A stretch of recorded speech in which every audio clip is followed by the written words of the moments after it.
దేవునికి మహిమ కలుగును గాక. ఆమేన్. ఆదికాండము 17వ అధ్యాయము మొదటి వచనంలో ఇలా రాయబడి ఉంటది, నేను సర్వశక్తుడైన యెహోవాను, నా సన్నిధిలో నడుచుచు నిందారహితునిగా ఉండమని దేవుడు అబ్రహాముతో చెప్తున్న మాట.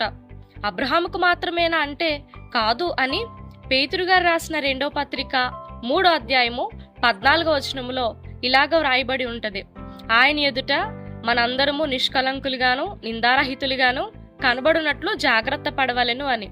అబ్రహాం గారు మాత్రమే కాదు, మనందరము ఆయన ఎదుట నిందారహితులుగా ఉండాలి.